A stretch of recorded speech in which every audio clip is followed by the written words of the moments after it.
Okay, morning.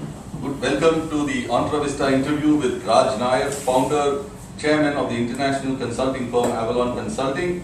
Raj is a parallel entrepreneur, which means that he runs several businesses at the same time, and not an easy thing to do. And apart from Avalon, he also founded market research services firm Ugam Solutions and the artificial intelligence software firm Germinate. Now we will start this interview with a very fascinating, very trim and dapper Raj Nair, who I'm told outruns people half his age in his very inspiring and people get awestruck when they see his office in Bombay. So Raj, let's start off with your story. First and foremost, welcome to Entrevista. Thank you. It's a pleasure to be here. Okay. Now, Ugam Solutions, one of your parallel companies that you started, we'd like to start with that because it's a very fascinating story of something which pivoted so fast. It started off actually as something called Productorium. You got it from idea to actually prototyping and as a company in 50 days flat. You also got funded for that idea, but in just about 50 days, you completely exited that idea. Just walk us through this process of this, what is today known as rapid pivoting, failing fast, blah, blah, blah, Yeah, actually, I didn't know these terms. Probably they were not invented in those days. We set a 50-day target for a very simple reason. This is December 1999, rather late in the day to enter the .com wave, and we wanted to do something on the internet. So we said, look, we don't have all the time on our side, so why not think of something which is good, or appears to be good, and if it's good, do it fast. So the best way was to set a very, very stiff target in terms of goal to complete. But it sort of inspires everyone into action, and almost every day you can measure. If you don't measure it, and you can see the happiness of succeeding, that you plan 2 steps and you complete those 2 steps in the day. And those are days we hardly slept. From idea to a company with a ready product and service, 50 days, I don't know whether I want to do it again. Okay, now, but what made you then shift, after creating a baby incredibly within less than 2 months? What made you kill that baby so fast? Well, it was simple. It's one thing to be a green-eyed entrepreneur, chasing the wave of the tide.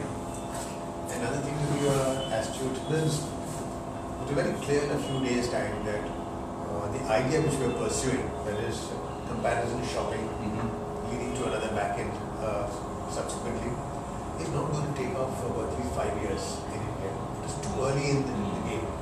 So we burn a lot of money for 5 years, eventually succeed, but by the way, we have a huge baggage of accumulated losses. We said, look, this is not all. We're not building a business to make losses.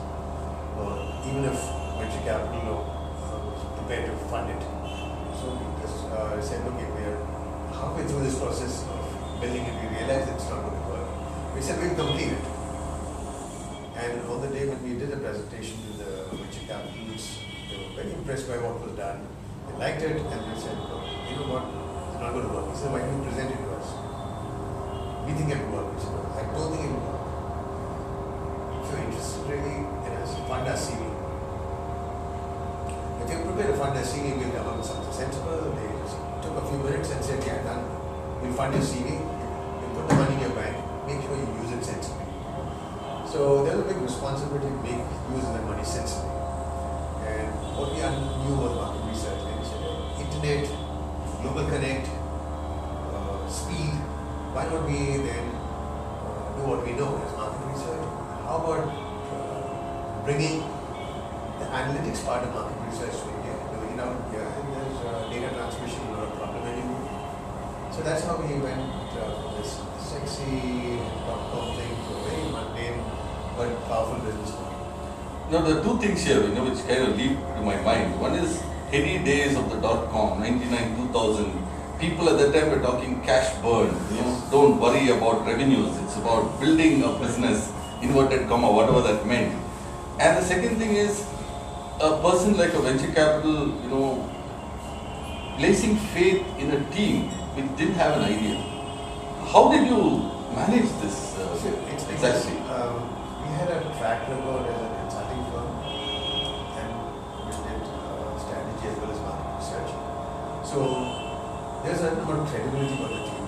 Secondly, the finesse with which the product is developed and completed also built a fair amount of confidence that these guys can do what they want, set out to do. The team of young people were absolutely brilliant. So it was very evident. So it's not easy to get a good team. So when you know that here's a good team, they're honest guys, and they once they set out to do something, they'll do it. When money is chasing ideas and not ideas chasing money, which was the situation at that time, it was pretty evident that it was backing. And we said we've got to think through it very carefully and use it for a business that will succeed. Then something interesting happened. Then the VC said, you said you wanted to buy back your stake from the VCs, and at that time it was contra-intuitive because most people are looking at providing a combined exit kind of thing. Why did you choose this option of buying back, and how exactly did this whole thing work out? Did the VC make anything out of it? Yeah, see, the VC's fund was getting over, and they needed exits from businesses, so they were exiting as much as possible of their first fund. They knew fully well that this is a business which is growing and making money. In fact, we made money from them for $80 cash making. So they knew that this is a good thing, but they had compulsions. So they said, we have to sell it. We don't like to sell it. In that case, how about an arrangement which has to buy it off? And we ultimately bought it out with our own internal generation. Through the internal generation, 100%. Now, Raj, for that time, when people were talking cash burn, don't worry about making revenues, you stuck to the straight and narrow traditional path of a true businessman who always looks at generating cash flows, generating surpluses, making the business self-sustaining, self-sufficient, which is even today many times not what many people think. It's okay not to make money for the first 3 years. Where did you get that rigor and that discipline, and what's your advice to many of today's entrepreneurs as well? See, it's a simple thing. You start a business with the idea of getting a return on capital employed. You're not going to get that with a problem with the business, even if it's somebody else's money.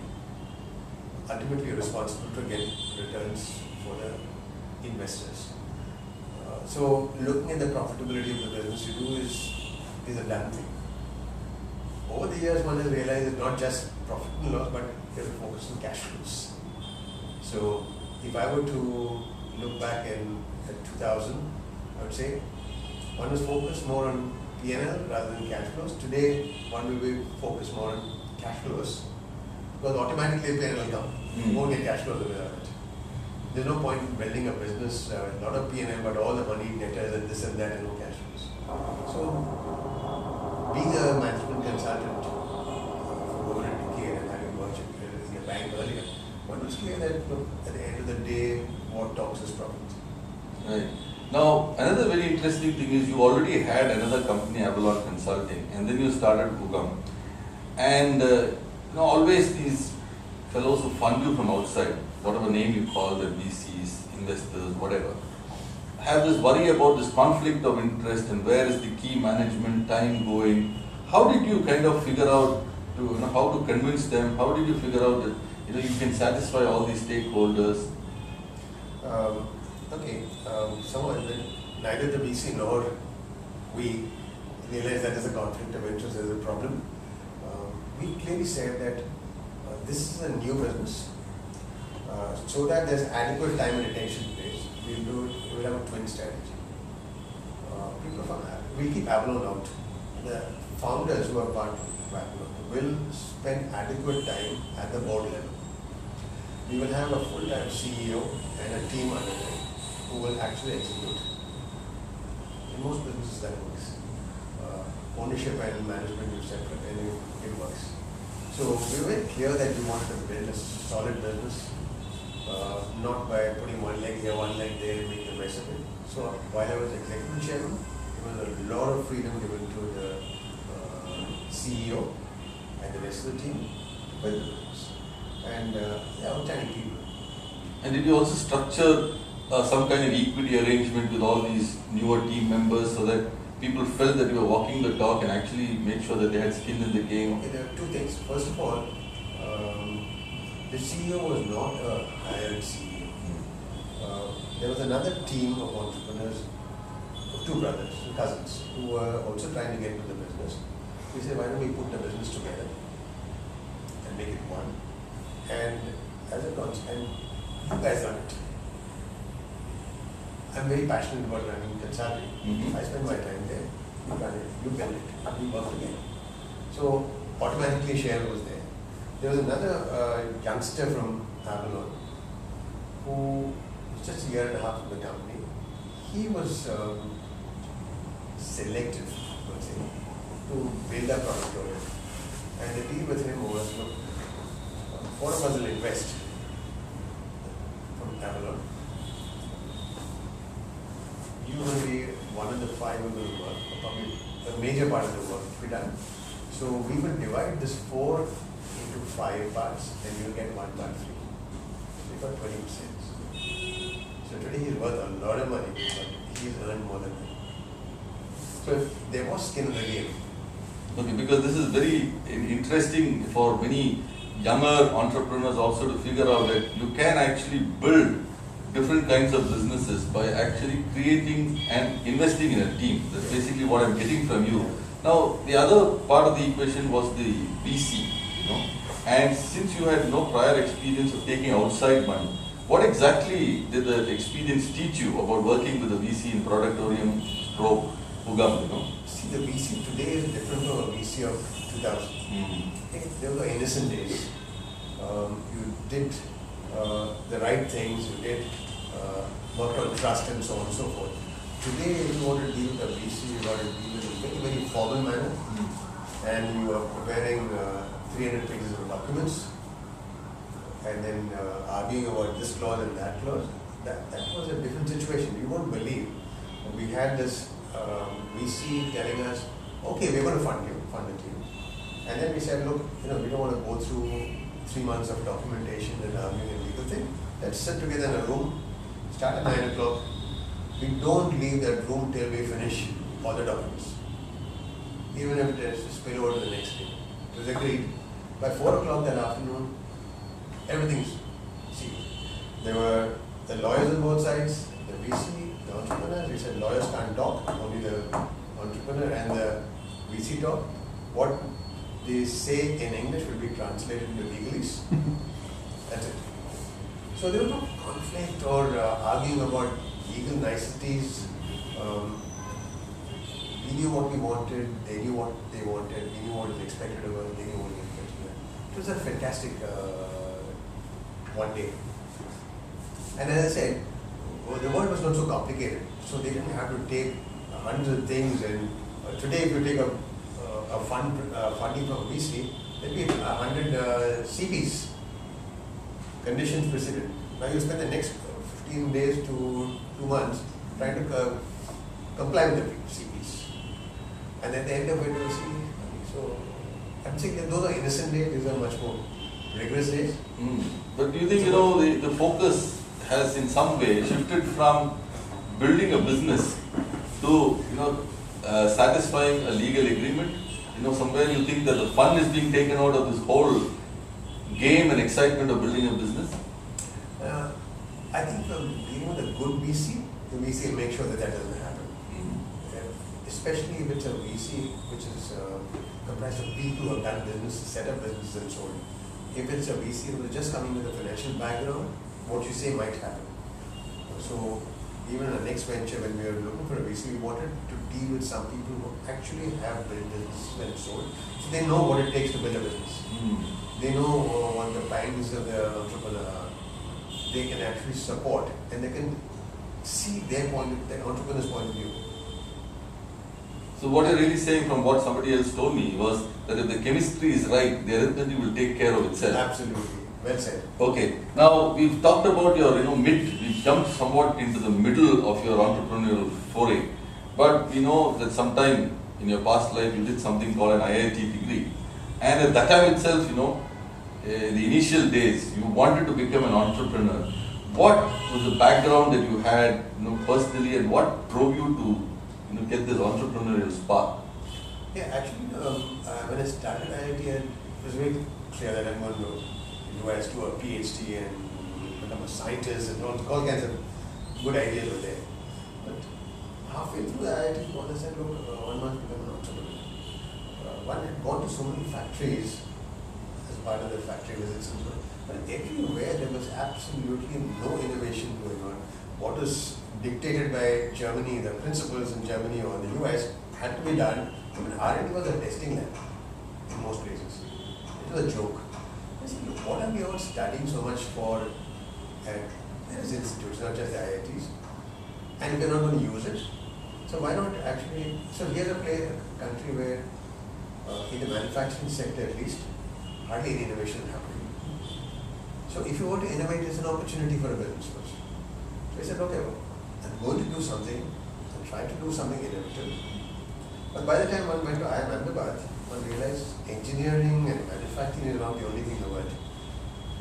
There are lots of other things. It really opens your mind. That's what the MBA does.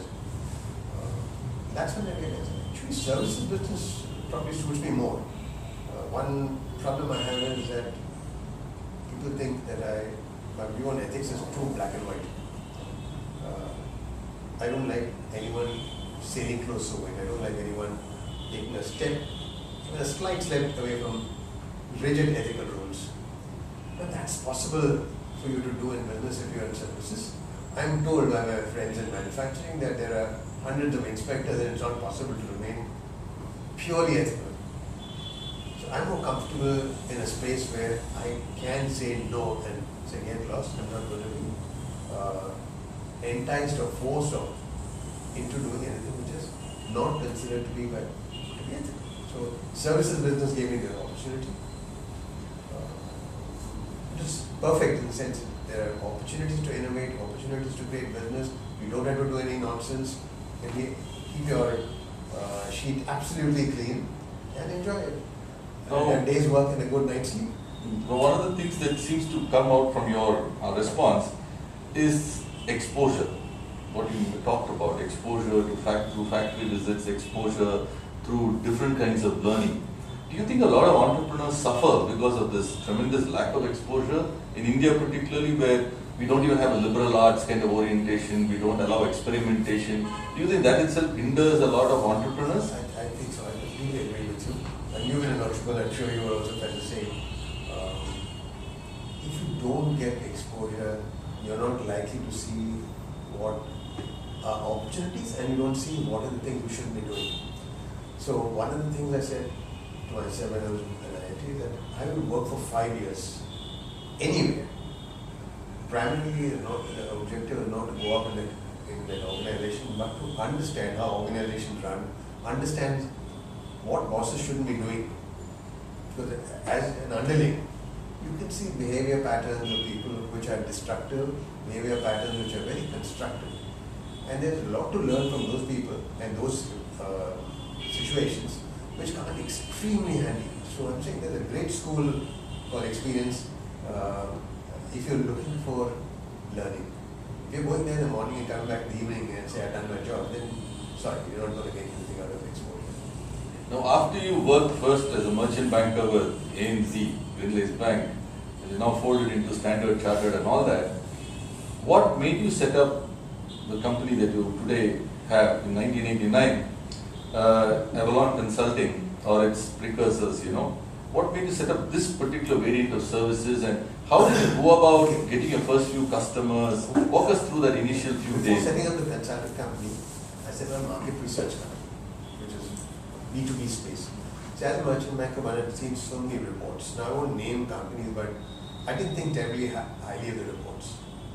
And I found that maybe these guys are they are not good, but they're constrained by the amount of fees they charge.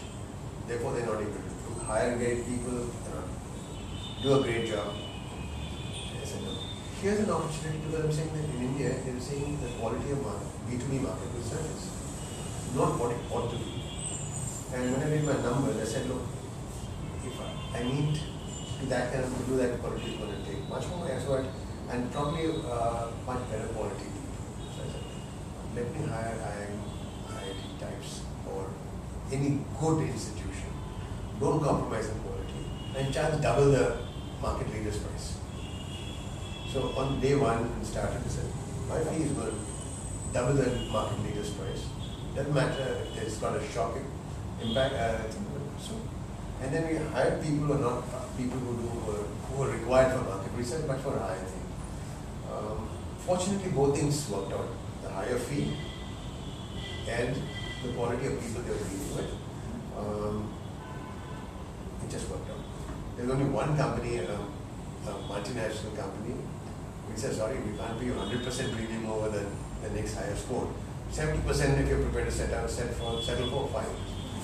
So, really speaking, it took off in the manner that you envisaged. Did there any course corrections that you had to make in your model or kind of customers you attacked? Actually, if I look back, I would have had to make a lot of course corrections. Had it been not for the fact that the first 2 years there had been no discussion on vision and goals and sales targets and profit targets, nothing else. So look, the principle is how can you create an organization in a market which is not delivering high quality, but how can I do this? And if it takes 2 years, so be it. It doesn't matter what revenue, what profits. And obviously some profit had to happen. Luckily, the fact that we were able to get away double the fee gave us a lot of margin play, I wouldn't say margin. And then we were able to invest extra, go home with a decent margin, but deliver much more value. So it worked. Now, one of the things and therefore, when they tried to do, there's nothing, no course to correct. We're saying we're going out and we're going to do something like this.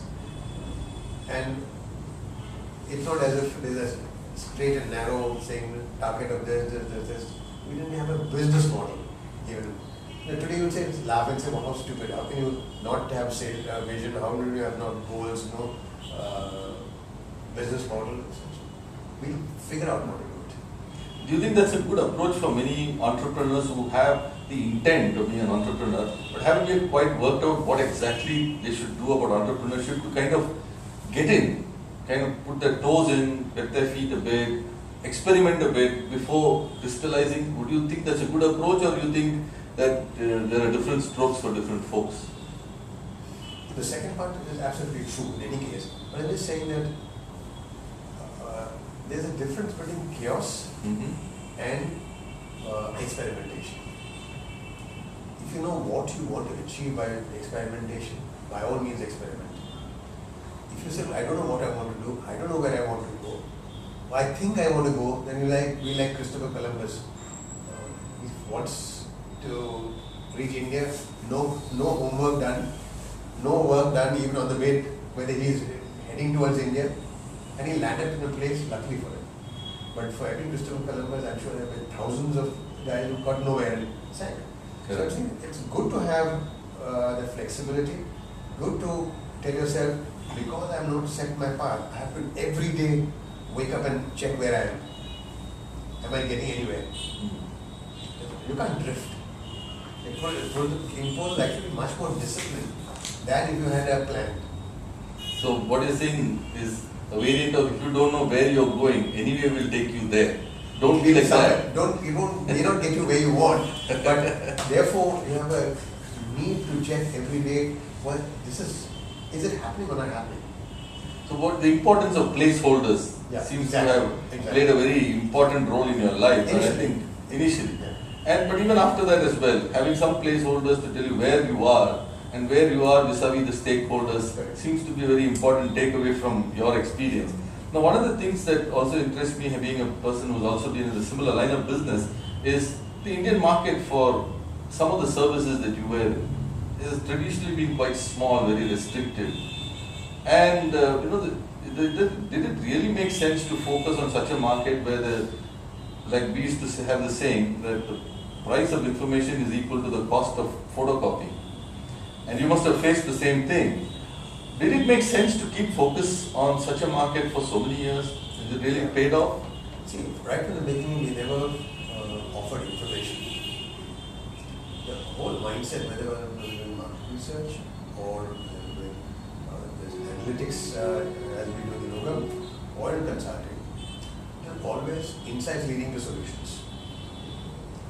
So we never sold information one day in our life. So then it's the value proposition is completely different. And even when consulting, when we quote, we say, look, in 18 months, how much value can I create? And is my fee less than equal to 1/8 of it? Very clear guideline. So what happens is the chances are that the client ends up getting 8 times or more value for the money that he invested. So we have no more cost. So we never allowed ourselves to be positioned in any of our business as a cost. So the comparison with, okay, can I not get it free, doesn't arise. Because we are free anyway.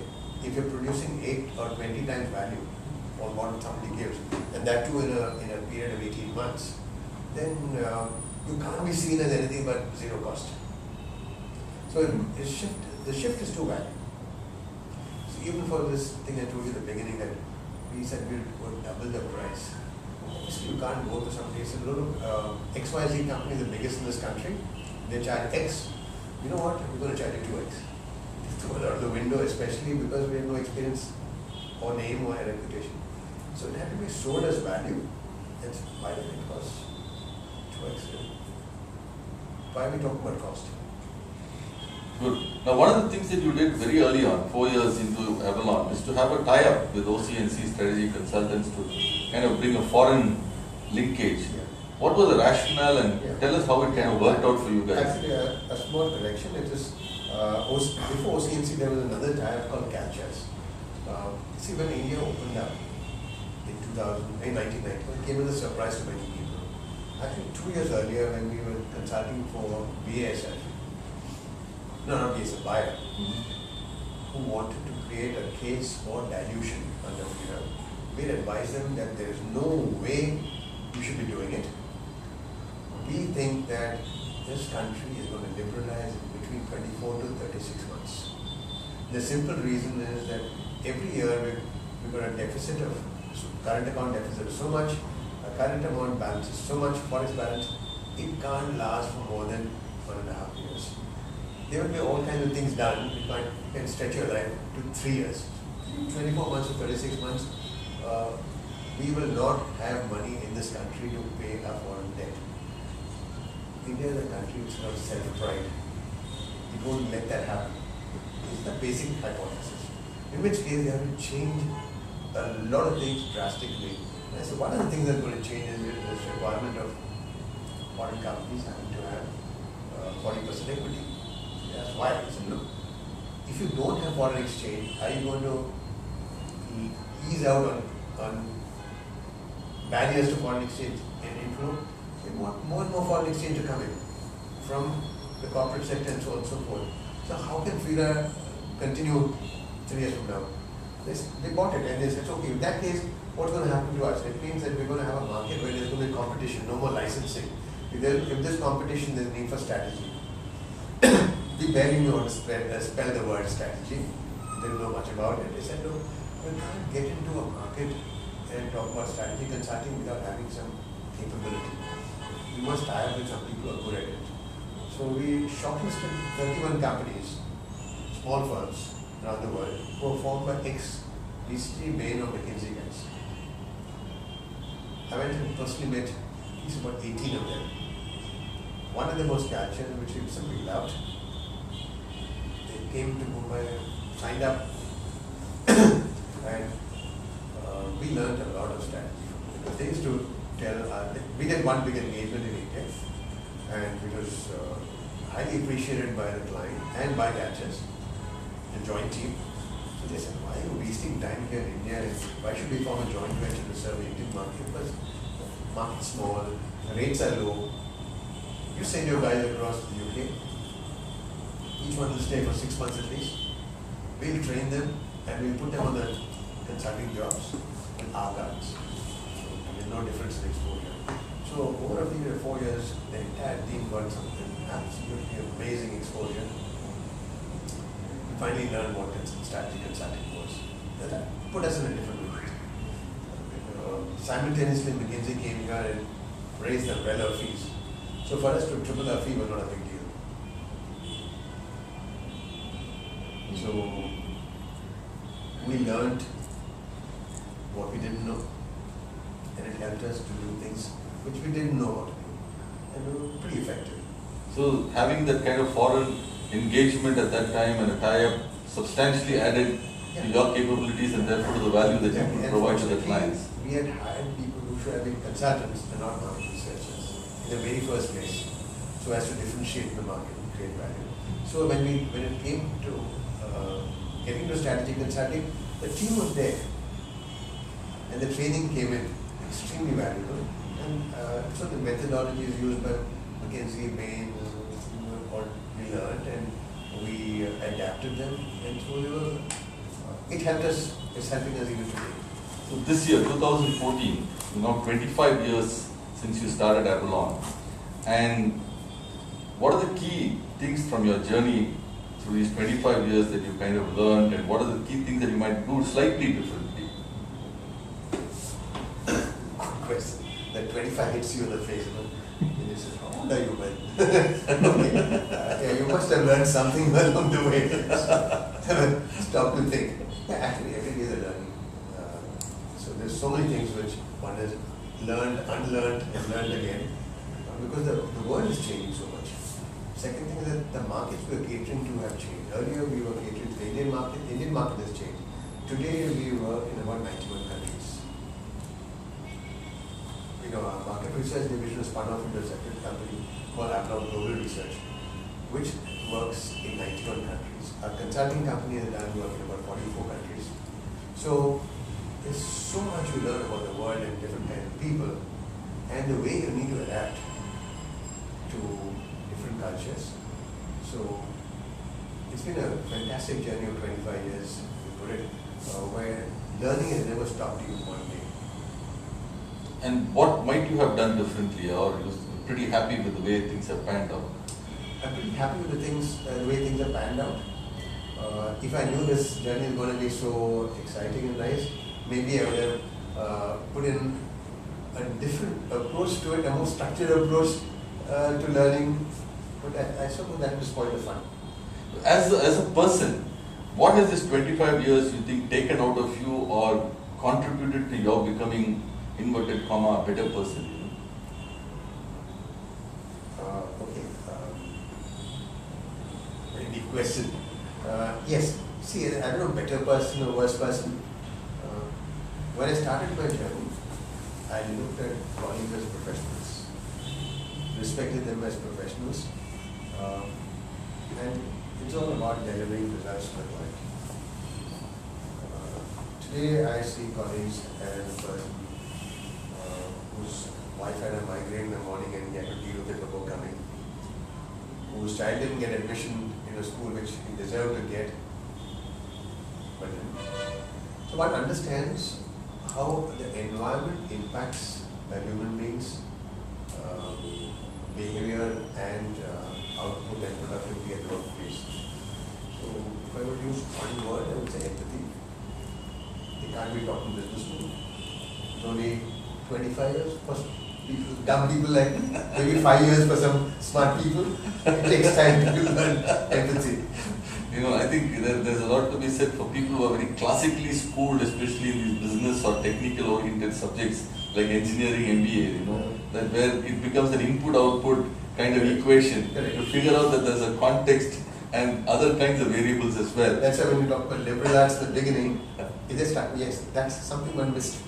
I agree, So the other thing which we haven't really talked about so far is this artificial intelligence company that you have called Germany, Where did that come from? I mean, it's completely different from what you're doing. Yeah, it comes out of this curiosity. I take my newspaper in the box in the morning, it says 45 minutes reading it, upsets my wife. But now we've got more toilets than people in the house, so there's no problem. So I was reading this paper when I was vacationing in Minneapolis with my son, at my son's house, and I saw the paper front page top. Huge number of people have registered for this do not disturb on the telephone. In the US, there are many numbers you can't call and sell things to or to market research. So that's increasing in Ugam. A lot of our clients, the market research companies, they collected data by calling up 70% of US market research, consumer research is telephone. Pen and paper is only 10%. And then there are other modes, online and so on and so forth. So if this happens, the biggest source of information for market research can die. And the information you get from people who are willing to answer questions, probably they don't represent the population, so it cannot be projected by a sample or irrelevant sample. So I said, look, market research will have a problem. On the same page at the bottom, there were some piece that said, oh, there were as many as 5 million blogs postings per day. I said, if 5 become 100 million, and if market research access to people on the phone comes down, maybe the way to do market research is to understand what people are saying in blogs and so on and so forth. You know, it's all before Facebook and all these things. So then maybe we should find a way to understand that information. So my son is a PhD in artificial intelligence, and he got and he came back from work that day and asked him, look, how about this? Is it crazy or is it possible? He said, of course it's possible. Except that in your conventional market research, you will interview 2,000 people. It's a closed set, manageable set. Then you ask them standard questions, again a manageable set. So it's process driven and easy. But if you have 1 million people talking, and you want to find out which of the 1,000 people are talking about the subject you want to understand, are you going to go to the 1,000 million people and then million posting them to? When it becomes 100 million or 200 million, what are you going to do? How are you going to find out who's relevant? Which conversation relevant?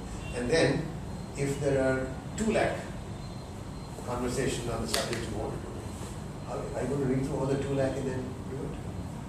Totally unviable. So, if you use algorithms which are sensible and you create, you can manage it. They say, okay, you create a technology company. And this way, not only that, you have to build up all the stuff ground up. And it's going to cost money. Are you prepared to be Santa Claus? Okay.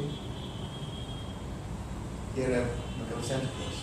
2007 he came back and it's been a very exciting journey. In fact, that's the business I like the most. There are 102 brands in India using Germany's product called Explicate to understand what they should be doing based on insights they get. For instance, there's a FMCG company which has developed a face wash. The inputs to R&D were the insights that were gathered from the conversations. There's a very famous ad campaign. Hariko's friends over here in Airtel. Conventional market researchers said they want 12 days to do a proposal and they do 2,000 interviews. No, we gave the report in 12 days. The time it would take, if you went to the conventional methodologies to prepare a proposal and get it. Instead of doing 2,000 interviews, we analyzed 51,000 conversations. So it changes the paradigm. PR. There's a pharmaceutical company which had a bit of a problem, and they got alerted as soon as the problem was gathering. Let's say some momentum in complaint sites and whatnot. So there are lots of applications there. Lead generation. There's an insurance company and a paint company which generates leads using this. So we see a whole lot of things that can be done, all actionable. So going far beyond market research. There's a very, very, very famous young people's TV channel which actually uses this as to figure out every day, every episode, which are the characters which are syncing well or vibing well with the audience, and they decide that these are the guys they want to promote in their ads. Instead of promoting arbitrarily some people, some characters, they decide, okay, 4 episodes from now, how should things change because the way people are reacting to stories. So there's a wealth of information. There are 2 billion postings, billion, and analyzing, fortunately, has become a big challenge. So then, if you're good and your technology is very sound, you add value. It's just 5 million blocks per day as it was in 2005, we didn't need too much technology. So here you're like an investor, not really somebody who plays a hands-on role. See, hands-on role, one knows one's limitations. My strength is in strategy. So if there is strategic input required and I'm required to be there 4 days a week, I'll do it. There are times I'm required only half a day a week, I'll spend only half a day. But I will not interfere in things which I don't know. I can give direction.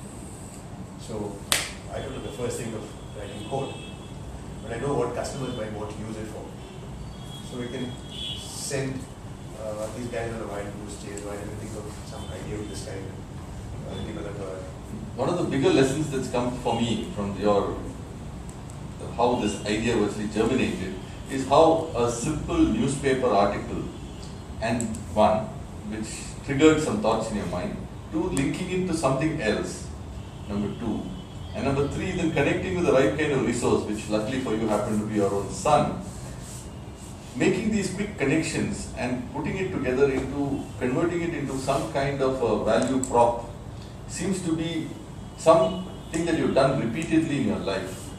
So, would you think that a lot of entrepreneurs do not do enough reading, coming back to your earlier assertion on exposure, and therefore miss out on a lot of opportunities?